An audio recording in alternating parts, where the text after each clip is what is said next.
Welcome to First. I'm Mark Eichman along with Shirley Min and Nichelle Polston. Training a workforce is important, but providing an education could also give lessons to other businesses to learn for the future. Already mindful of the environment, Dogfish Head Beer is taking things a step further to keep the beer taps flowing. First looks at how recycling water helps meet both of those goals. And meet the artist who keeps Delaware's memories alive through his paintings. They will make you feel like you've gone back in time. First, your public media news magazine starts now.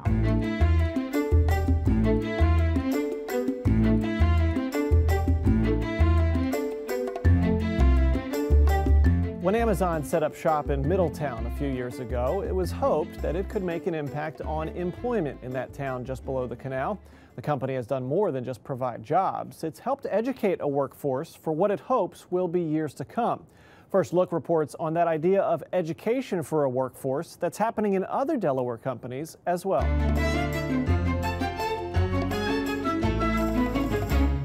When Amazon offered the opportunity for the career choice and to do it in-house, that worked perfectly for me. 40-year-old Lyda Payrag is among the 14 Amazon employees who are enrolled in the company's on-site education assistance program called Career Choice.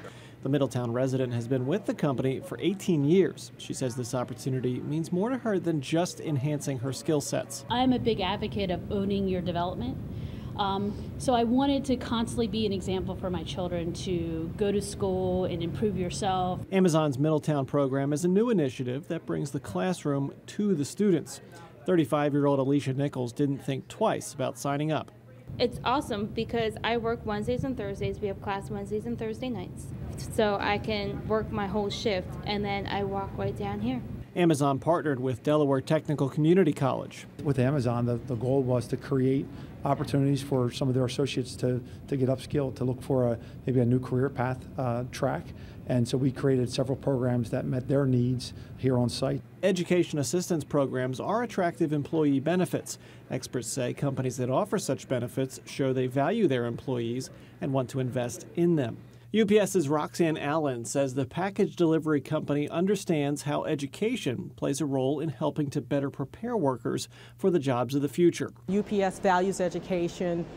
We all know that the business environment is becoming more complex, and so education is the key to getting our people ready to meet those business realities. Renee Pyatt has been with UPS for more than 5 years. She says the company's encouragement to take on a leadership role is what led her to take advantage of tuition assistance. Currently, I'm going to school, and UPS has helped me in many ways using their UPS reimbursement program. So they're helping me get my bachelor's degree in materials engineering. Kevin Corbin says he knows a good deal when he sees it. That's why he's cashing in on the tuition reimbursement program at UPS. If somebody offers you something, take it. Not many people are offering things these days. And for a company like UPS to offer something like this, it shows you that that's the reason why they have been around for over 100 years. Tuition assistance for undergraduate programs dropped from 68% in 2007 to 58% in 2011.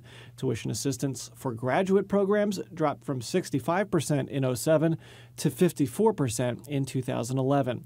The organization says during the decline, companies looked at how many employees were taking advantage of these programs and whether there was enough return on the investment.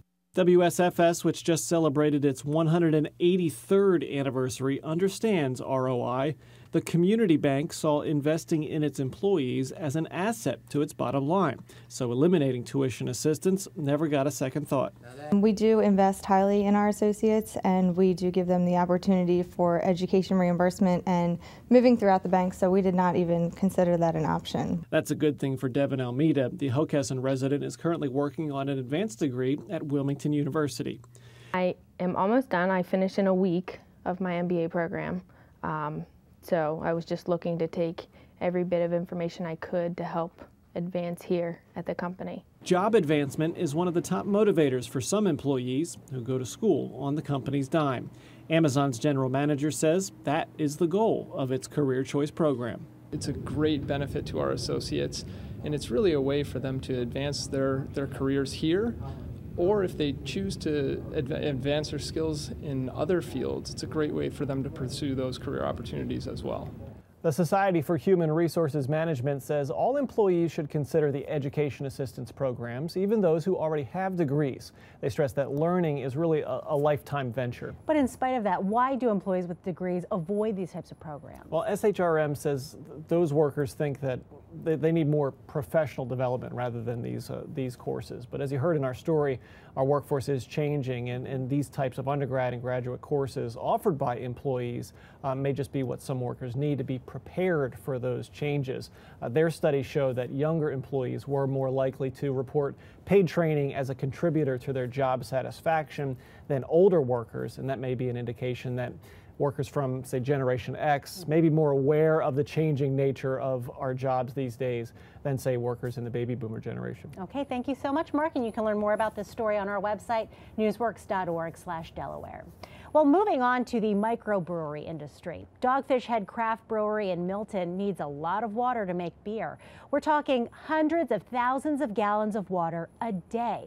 That's why good water stewardship is a priority for the craft brewer, and why Dogfish Head went all in on a $9 million investment.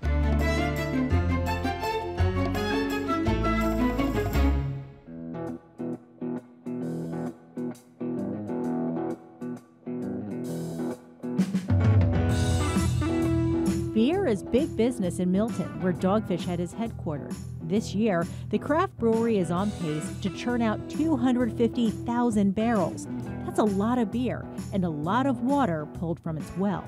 For us, we operate about 3.5 gallons of water is necessary to make 1 gallon of beer. So it's about a 3.5 to 1 ratio. The 2.5 gallons that don't make it into your pint glass is considered wastewater, as is the 75,000 gallons Dogfish Head uses every day to clean its pipes and tanks.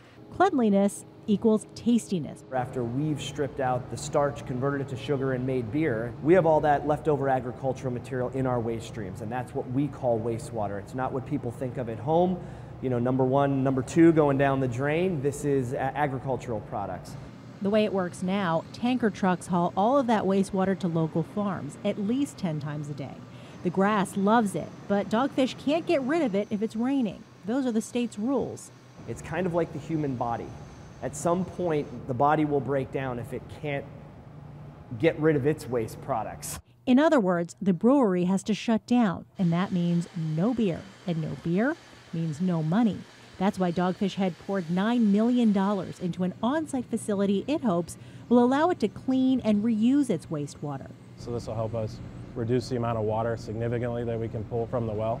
And the process of taking it to fields has always been a stopgap for us. Engineering manager Matt Eisenman oversees the project. The way he explains it, wastewater from the brewery is pumped inside this tan 65,000-gallon tank. From there, it goes into a 1 million-gallon tank called a digester that's full of microbes and bacteria that love the stuff in the water. When the bugs are done eating, the water will undergo rigorous filtration. But the goal of that is to create a water that's clear, meets drinking quality standards, doesn't smell, and we can use it back in the brewery to clean our pipes and tanks. Eisenman's still working out some of the kinks, but says he's close. So this is a typical sample of what's in our wastewater. Organic, spent beer, yeast. So it's definitely got an odor to it. It's got color, it's not usable, a lot of mineral content. And then through the different stages of filtration, we're able to take that, and this is actually a sample of what we're doing so far. Comes out nice and crystal clear. Still a little bit of an odor we got to pull out, and a couple chemical properties we need to tweak a little bit.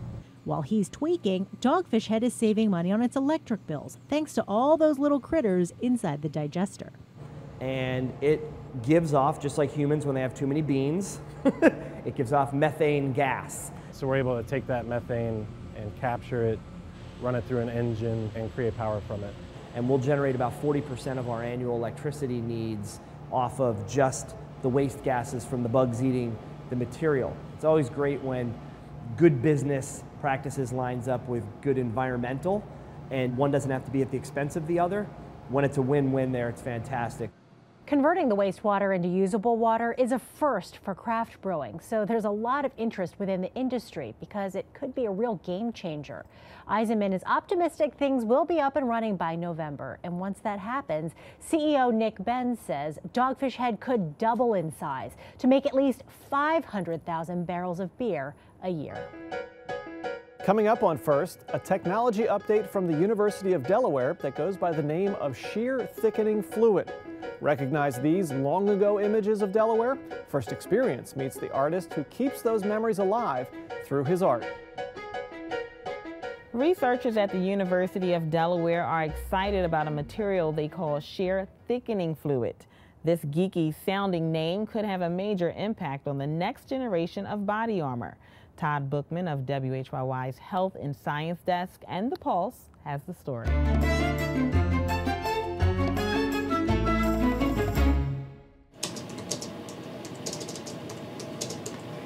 Dr. Norman Wagner has spent the past 25 years working on the material. Sometimes called liquid armor, its technical name is shear thickening fluid. You think of it as like a liquid ceramic, and so the material will flow, but at some point, the material under high stress or high shear conditions, it actually jams together, and when it jams together, it acts like a solid ceramic material. Particles of silica remain suspended inside the fluid until called into action when placed under stress or shear conditions. That's when they lock up and form a solid, making it a useful addition to things like bulletproof vests. Kevlar works very well against ballistic threats, but it doesn't work very well against stab, surprisingly. So here in this project, we've taken shear thickening fluid that you've seen in the jar, we've intercalated it or infused it with the Kevlar to make a material that is not only ballistic resistant, but also stab resistant. Wagner's research partner, Richard Dombrowski, shows how untreated Kevlar can be penetrated by a sharp object. You can see the awl goes right through. But if we infuse that with the shear thickening fluid, you can see it's still flexible and lightweight, just like the normal Kevlar. But now, if he takes the awl and tries to stab through it, you see he won't be able to get through it. You'll be able to push the material into the foam, but you can't puncture through the Kevlar anymore. And it works really well. This multi-threat material could protect soldiers from shrapnel injuries or prison guards from shanks. Wagner is partnering with the Army Research Laboratory in Aberdeen, Maryland on some further tests. His company, STF Technologies, is also looking into options for surgical gloves. We could stop typical surgical needles or hypodermic needles from going through this material. And yet the material itself is very flexible, very comfortable. Needle stick injuries are a major risk to healthcare workers. 385,000 take place each year, according to the CDC. The challenge here is keeping the gloves supple yet strong. It has to be thin, has to be comfortable, and at the same time provide a meaningful level of protection. When it comes to protecting football players, Wagner sees his shear thickening fluid as a potential new type of padding for helmets. The foam that you see here is the typical foam that's used in typical helmets these days. PhD student Melissa Gordon shows how a steel ball barely slows down upon impact. Yeah, that energy is transmitted into your skull. You can see it bounce off the table below. But when the foam is infused with shear thickening fluid, and the ball hits, it just absorbs all of the energy instead of transmitting it into your skull and ultimately giving you a concussion. So we've got football players, surgeons, and soldiers covered. One more idea: astronauts, protecting them from the tiny micrometeoroids that pose a risk during spacewalks. We can't use the same materials that we use here on Earth in the extreme environments of space. So that poses new scientific challenges for us. And so the students working together with NASA scientists, we're trying to develop materials that'll work in space. NASA is funding this research and plans to bring the material to the International Space Station in 2017. Wagner is excited about all the possibilities, but says the real value here is advancing the field of science. But we're just curiosity-driven engineers and scientists here trying to understand the world and engineer things based upon that understanding. It looks as though there's great potential for this shear thickening fluid, but the battle is how to get the experiments into the real world. Right now, it looks like the surgical gloves you saw demonstrated are the closest item to the market. Up next is a technology that's made it to market. A little over 2 years ago, we met a young Smyrna girl, Haley Scheiber. She was the first patient to be fitted for a new personalized voice device created by Dr. Tim Bunnell at AI DuPont Hospital for Children. Carolyn Beeler, who's also a member of the Pulse team, provides the update.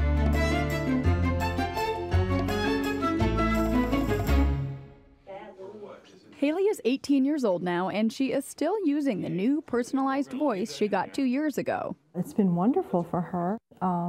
When she goes out in public, she sounds pretty much the same as other people around her. I love the Phantom of the Opera. Haley's at a new school, the HMS School for Children with Cerebral Palsy in West Philadelphia. It'll be 2 years this September that she's been here. And she's doing fabulous here. She's really soared here. Using her new voice, Haley even asked a date to the school's prom in May. So, do you want to go to prom with Haley? Yeah. Yeah. One downside of Haley's assistive device is that it breaks down frequently and has to be sent away for weeks for repairs. Can I have $10? Now, the personalized voices that Tim Bunnell makes are available on Microsoft, Android, and Mac tablet computers, which could help solve this problem for future users. You can take your iPad to the Apple Store and get it fixed. If it doesn't run on your iPad, you may be able to install it on your iPhone. The day we visited Bunnell's Wilmington lab, he gave a personalized voice to the third patient since Haley, 10-year-old Katie Hassel. My name is Katie Hassel. Katie has a rare genetic disorder that makes it hard for her to articulate. You're to my iPad, I need my iPad. Her mother hopes her new voice will help her communicate at school. When she gets excited and she talks really fast, the intelligibility goes way down. So I'm hoping with this device, if she's having trouble with a word, that she'll be able to type it into her predictable app and use her voice to then say what it is that they were having trouble with. This is my baby cousin, Hunter. Katie's voice sounds smoother and more natural than Haley's for a few different reasons. Two things. One is simply that we've continued to improve the fundamental speech synthesis technology in the last couple of years. So all of our voices now sound a little bit better than they did 2 years ago. The other difference, Bunnell is now using speech analysis to model the vocal tract of the patient before building a new voice.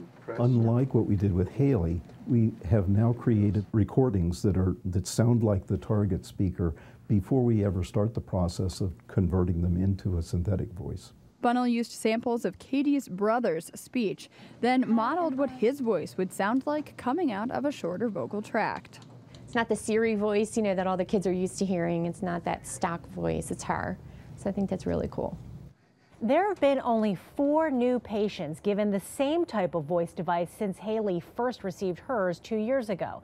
But Carolyn reports Dr. Bunnell hopes to provide 20 new cerebral palsy patients the device soon. You can listen to Carolyn and Todd's reporting on the Pulse WHYY FM 90.9. And you can hear that broadcast Fridays at 9 a.m. and again Sundays at 10 a.m.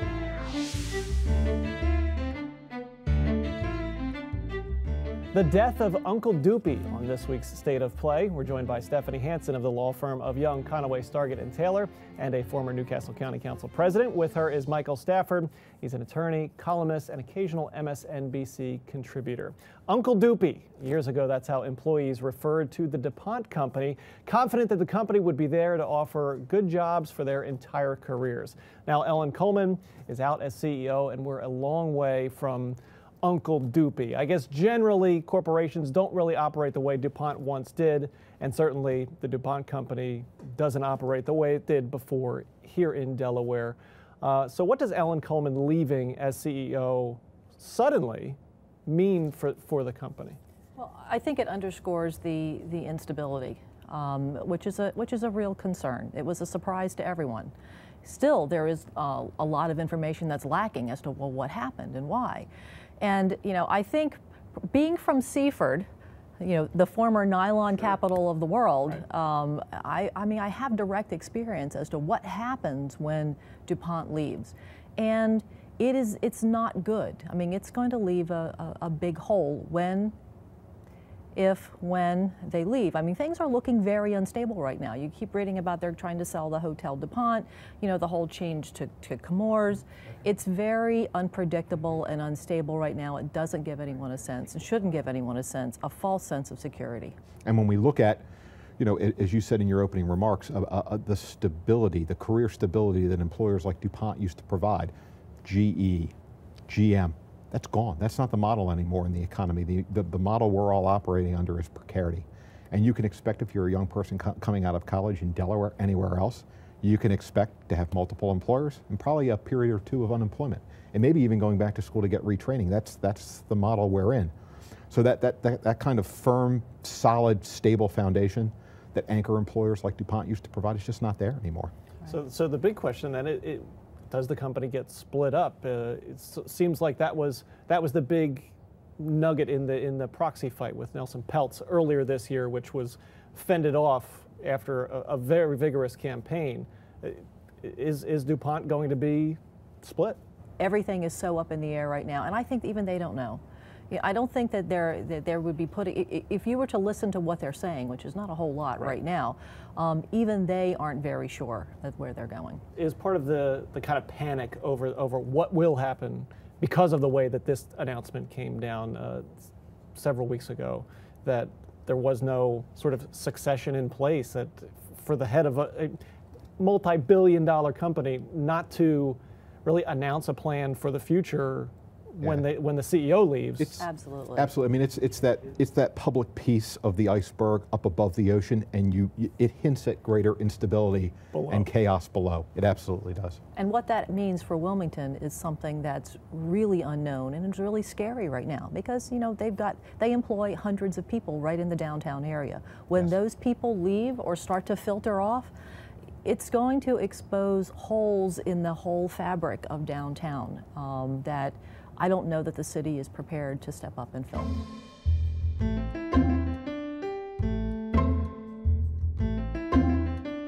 I think there is a tremendous public safety problem, and even if it's, well, I can't say if it's just a perception. It's a public safety problem. This isn't a perception. And I think that there is a growing level of frustration with the businesses downtown and with the people in the city of Wilmington that whatever he put into place isn't working. The whole, we're not going to hug thugs. Well, okay, well, what did we do with them? Because things are getting worse. So the plan hasn't worked. People are not happy about it. I think he's vulnerable. Yeah, that's certainly true to a point. I think being the mayor of Wilmington in the environment we're in has to be a rather thankless job. Right. And I'm not convinced there's a heck of a lot that other people are going to do. What additional resources are going to be tapped into? What new novel ideas or strategies are going to be tried? I hate to say that there are intractable problems driving a lot of this, but there are. And so what is the cure to urban poverty? What is the cure? Here's one thing. Here's one issue, one low-hanging fruit. That is, the Delaware Division of Health and Social Services is supposed to have people on the ground actually visiting around the Rodney Square area where the folks that are homeless. Yeah. I mean, that's part of what they are being paid to do. They're not doing it. We need people on the ground, not just police officers, but social service workers there to start to pick up on these issues and bring the people that need help the resources that they need and get them out of Rodney Square, get them the resources that they need. That's not being done. That division is not being held accountable, and that's not a mayor of Wilmington. That's not a mayor of Wilmington issue. That's a state of Delaware issue. Somebody needs to step up and take that on, because that's easy and it ought to be done. All right, more on the future of Wilmington and the future of the mayoral race in the coming weeks here on State of Play. For now, Stephanie Hansen and Michael Stafford, thanks so much for being here and playing State of Play. Thank you. Don't forget, you can find First on the web at whyy.org/first. Past shows are there as well. And sign up for our e-newsletter. It's a good way to find out what WHYY is doing in Delaware. Delaware artist Larry Anderson began drawing as a child. He went to school for engineering, but his drawing and paintings were never far from his heart. His mother's encouragement finally got him to keep painting. Now he's known as the painter of memories. Here's First Experience.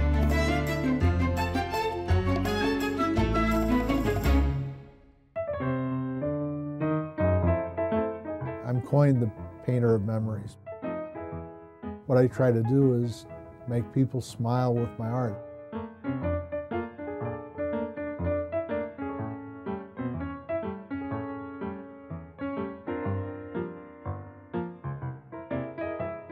My father ended up being a ceramics teacher in his retirement.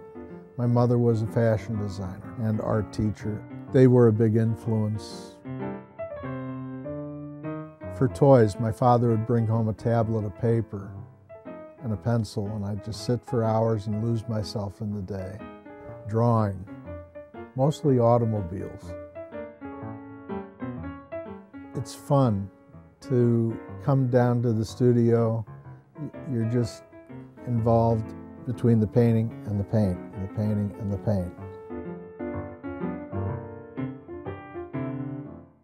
Some of my best prints are of restaurants like the Chuck Wagon, places like Good Memories. I listen to people and I hear their memories. I hear the Wilmington Dry Goods, people with their mother going down for back to school to get their clothes, or one of the many theaters in town. I enjoy the research, but more than anything, once I have the research done, the drawing.